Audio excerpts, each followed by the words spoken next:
Hofu imetanda eneo la Thogoto, Kiambu kufuatia tukio ambapo majambazi walivamia na kumua mwanamke mwenye umri wa miaka 53 nyumbani kwake. Alice Wanjiku aliuawa kwa kupigwa risasi. Majambazi hao walivamia eneo hilo Jumatano mwendo wa jioni na kulipora duka lililokuwa karibu na boma la mwenda zake.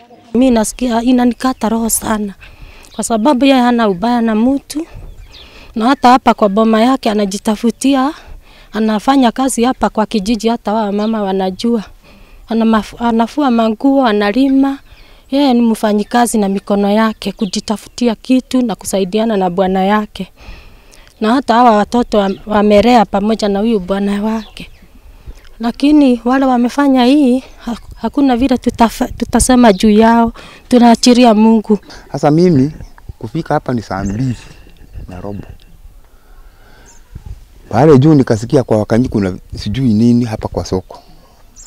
Sijui nini. Kufika hapa mwalimu Kibe akakuja. Ni baba yangu akasema kwa Wakanyi kumefanyika nini? Kuingia nakuta damu, nakuta watu wametoka, sijui ni bunduki.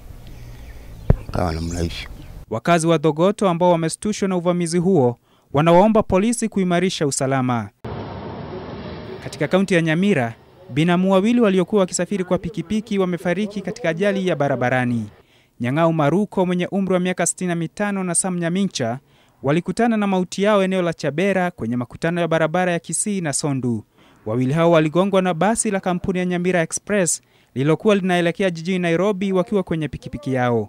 Jamaa kaingia hapo tu bila kusimama hapa kwa junction, na hiyo gari kampata akaingia hapo chini ya nini, mbele ya gari ikamaliza hivi.